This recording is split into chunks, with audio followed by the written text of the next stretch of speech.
Па-па-пам, па-па-пам, па-па-пам. Данное сообщение, видео создано или распространено стримером, выполняющим функции блогера, или графоманом, выполняющим функции обзорщика.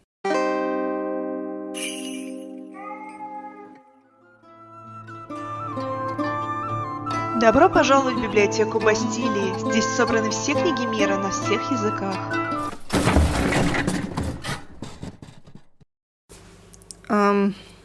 Извините, граммофон сломался. С вами Персидская, и сегодня мы обсудим книгу русского автора, написанную на английском языке и впоследствии переведенную на русский. И давайте сразу договоримся, книга хорошая, но без спойлеров о ней сказать нечего. Разве что в прямом эфире зачитать аннотацию. Так что дальше смотрите на свой страх и риск. Ну а я представляю вашему вниманию «Башню из грязи и веток» Ярослава Барсукова. Уступи место книге. Уступи место книге, кот. Номинанта на премию Небьюла 2021 года, между прочим. Я знаю, о чем вы подумали, взглянув на название. Нет, это не смягченное из говна и палок. Автор это не задумывал. Хотя эта фразочка на название повлияла. Ярослав увидел подпись под красивой картинкой на DeviantArt и решил, что Tower of Mood and Straw будет хорошим названием. Как потом оказалось, художник был русским и имел в виду то самое, о чем вы подумали. Откуда я это знаю? Ну, у меня есть надежный источник информации. Мир. Сеттинг имеет явные викторианские нотки. В наличии всевластная королева и дворцовые интриги, полеты в небе на дирижаблях и амбициозные строительные планы. Атмосфера холодная, мрачная, промозглая, и отцветы газового фонаря в медных деталях тепла ей не добавляют. Торжество науки и техники и вплетенная в них магия – все это создает весьма занятный монопанк. В этом мире находится место и порталом в иные, недоступные людям измерения, и гостям из них, одни из которых – дракири, местная фэнтезийная раса, людьми непонятая и угнетаемая. Аналог эльфов, только если бы те были китайскими иммигрантами. Сюжет. Кратко вам о завязке расскажут в аннотации. Королева-самодурка, желая увековечить свое правление, повелела построить огромную башню. Для кого-то строительство башни становится делом всей жизни, в смысле не построишь – убьют. Для кого-то трамплином в высший свет, для кого-то наказанием. Ну а для главного героя всем и сразу. Во время протестных акций в столице министр Шей Эшкрафт отказался применить газ, чтобы успокоить толпу бунтующих. Именно этим он попал в немилость у королевы, и та сослала нашего героя в качестве проверяющего на границу, где строится самое величественное оборонное сооружение их мира – 600-метровая башня. И строится она, конечно, не без проблем. Поговаривают о диверсии. В общем, герой из одного змеиного гнезда попадает в другое, поменьше. Местные управленцы открыто не рады проверяющему, да и Шей не очень-то счастлив из-за вынужденного переезда. Почти что изгнание. Но он решает во что бы то ни стало довести башню до ума и вернуться ко двору победителем. Вот только... Я же предупреждала, что будут спойлеры. Так вот, при строительстве этой махины решили использовать тюльпаны. Это устройство дракири, которые уменьшают гравитацию.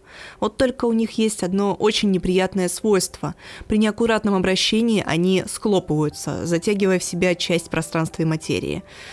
Такие вот ручные черные дыры. О последствиях схлопывания Шей знает не понаслышке. Лет 15 назад из-за неосторожного обращения с тюльпаном погибла его сестра. И, конечно же, он против их использования в Царь-башне. Осмотрев место происшествия, он решает, что никакая это к черту не диверсия, а просто строители не справились с чужеродным техническим устройством. Избавив стройплощадку от этих штуковин, он надеялся решить проблему. Но тут выясняется, что главный инженер Бриэль, проектировавшая башню, из-за клятого дедлайна допустила ошибку в расчетах, и без гравицап башня не выстоит. Упс. Параллельно у нас тут развивается любовная линия с девушкой-полукровкой. Она рассказывает Шею о старой легенде про башню-близнеца, которая уничтожила мир дракири. Она верит, что строящаяся башня станет отправной точкой для апокалипсиса, если ее не уничтожить. Так что перед главным героем предстает ворох проблем и непростых выборов. Поверить возлюбленной или остаться скептиком? Позволить башне рухнуть или продолжить использовать опасные технологии? Погубить свою жизнь, но поступить по совести? Или сделать, что просят, и тем вернуть себе прошлое роскошное бытие? Персонажи. Главный герой Шей Эшкрофт, министр, ныне бывший, молод, умен, не лишен честолюбия. Высший свет вырвался из сельской знати и свое честно заработанное положение в столице ценил. Но жизни людей он оценил выше. С первых строк понятно, кто тут хороший парень. Все по заветам книги Снайдера «Спасите котика». Сам момент того, как Шей ослушался приказа и отказался применить газ на протестующих, нам не показывают. Автор сразу знакомит нас с последствиями. Поэтому в начале книги герой уязвлен и нервозен, и его состояние мастерски передается через детали. Мы еще толком с ним не познакомились, но уже наблюдаем, как жизнь парня рушится. Но, несмотря на это, Шей сохраняет человечность и достоинство. А мир и окружение, в свою очередь, постоянно проверяют его убеждения на прочность. Герой поддается и слабости, и унынию, но я могу назвать его сильной личностью. Он не бежит от проблем и не увиливает от ответа. И за право оставаться собой ему приходится платить. По прибытии в приграничный городок главный герой знакомится с местными управленцами, главный среди которых герцог Оуэн Бекский. Ну что тут сказать, типичный старпер, который хочет удержаться на своем месте и боится молодых и инициативных. В главном герое он видит угрозу своему благосостоянию, и поэтому дедок все время мутит воду. Вместе со своим военным советником он пытается выжить Шея, и если не сосвету, то уж из Оуэнбега точно. Среди людей герцога есть и относительно адекватные. Бриэль, главный инженер строительства и просто бойкая рыжуха, становится для главного героя другом. Ну, точнее, товарищем, с которым они друг друга прикрывают, лишь бы никто не узнал о проблемах с башней. Но Шей сближается еще кое с кем из окружения герцога. И это его любовница Лена, полукровка Дракири. Красивая статная женщина с томным взглядом сразу привлекает внимание главного героя. К тому же она напоминает Шею его погибшую сестру. В этом свете то, что у них завязываются любовные отношения, выглядит как пособие для фрейдистов, но не будем об этом. Лена – персонаж загадочный, от нее не знаешь, чего ожидать. И пусть химия между ней и главным героем весьма прямолинейна, но задать напряжение сюжету линия с ней может. И теперь мы подбираемся к подлинному антагонисту истории, и я в последний раз предупреждаю о спойлерах. Эйден появляется еще в начале книги, потом пропадает из поля зрения и появляется вновь после того, как история проходит экватор. Это серый кардинал, холодный и расчетливый комбинатор, у которого свои цели и планы. Поначалу он является для главного героя союзником, но их принципы оказываются диаметрально противоположны, что и выливается в противостояние. Отдельно стоит упомянуть происхождение этого персонажа. Эйден родился в Думе, соседней стране, с которой королевство враждует. Именно на границе с этой страной располагается Оуэнбек, и именно от думских дирижаблей должна защитить башня. Родители Эйдена погибли в результате теракта, устроенного правительством, поэтому он зол на родную страну. Так что он решился построить карьеру на чужой земле, вот только его происхождение не дает возможности добиться высот в политике. Вот почему Эйдену нужен Шей. Только тот отказался быть марионеткой, увы. Диалоги. Живые и хлесткие. Взаимодействие персонажей в принципе очень хорошо выстроено, плюс у каждого героя чувствуется своя манера и свой голос. Стиль. Стиль Ленин. В меру метафоричен и достаточно живой и динамичный, чтобы читать повесть не отрываясь. В паре мест попадались слишком уж цветистые метафоры, которые показались мне лишними. Но, в общем, язык книги очень приятный, и повествование насыщено деталями, косвенно создающими атмосферу. Несмотря на хороший стиль, у книги все-таки есть заметный порог вхождения. Точнее, перекладина, через которую приходится перепрыгивать, приземляться на пятую точку и какое-то время не особо вдуплять, что происходит.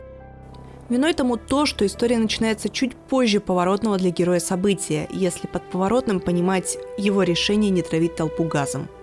Это довольно рискованный ход – выкинуть экспозицию, в которой должна быть показана обычная жизнь героя, и сразу перейти к вкусному. И мне трудно сказать, удачное ли это решение или нет. Из особенностей также отмечу вставки от лица главного героя, где он как бы обращается к своей погибшей сестре, Сюжету они мало добавляют, в основном лишь подкрепляя рефлексию героя о том, что с ним происходит, но создают ощущение, что крышняк у Шея понемногу едет, и причем давно. Фишка. Даже не знаю, какую особенность повести выделить в этом пункте. Для меня, пожалуй, главной фишкой «Башни из грязи и веток» является, как бы так сказать, ее жизненность, что ли. Пусть эта жизненность и скорее наводит на депрессивные мысли, ведь главный герой не получает награды, поступая по совести. Ну и еще фоном тут есть история о разрушенной деревне у границы, где у каждой страны своя правда, в которой они одними и теми же словами обвиняют друг друга в агрессии. Юмор и драма. Драма и внутренние метания Шея – это тоже одна из фишек книги.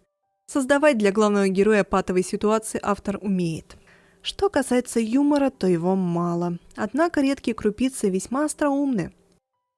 Правда, юмор в основном чернушный, можете сами оценить. Мы все умрем? Если соберемся, я вам сообщу. Или... Надеюсь, вы страхом высоты не страдаете? Нет, но я страдаю нелепым желанием жить. Итог. Я дважды читала эту повесть, и оба раза она навела на меня глубочайшую депрессию. Да, это не веселая история, но зато ценный читательский опыт. В данном случае фэнтези лишь обертка, способ поговорить о чем-то важном. «Башня из грязи и веток» предостерегает, чрезмерные амбиции губят. Особенно, когда эти амбиции проявляют властимущие. Ведь тогда они становятся угрозой для всего мира. Но как бы ни велики были твои планы, ты будешь что та дворняга из вступительной сцены. Можешь сколько угодно лаять на фонарный столб, но до самого фонаря никогда не достанешь. Бастилия к прочтению рекомендует. И да, мы просто обозреваем книги.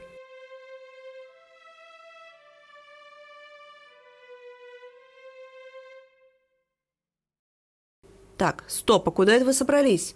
Тут в книге помимо повести есть еще и рассказы. И они разного года написания, по качеству интересности тоже разнятся, но каждый по-своему хороший притягателен. Ну, кроме «Дороги на Вавилон». Эту штуку в сборник включили скорее как дополнительный материал к повести. Этот рассказ, по сути, является ранним наброском «Башни из грязи и веток», о чем автор сам говорит в предисловии к нему. Остальные рассказы к повести о башне не имеют никакого отношения и между собой не связаны. Жанром они тоже не объединены, но плюс-минус это либо фантастика, либо мистика. Общее у них это настроение – меланхоличное, настораживающее и даже пугающее. И пугают они без крови и монстров, а задевая в тебе что-то человеческое. Герои в них проходят через беспомощность, безысходность, вину, теряют надежду, память или даже разум. Горячо рекомендую к прочтению, если вам хочется чего-то депрессивного. Если же вы сами в депрессии, лучше воздержаться. Вот теперь точно все. До новых встреч в библиотеке Бастилии. Автор текста – Персидская. Монтаж – Персидская и Филиде. За музыку спасибо Ингивару.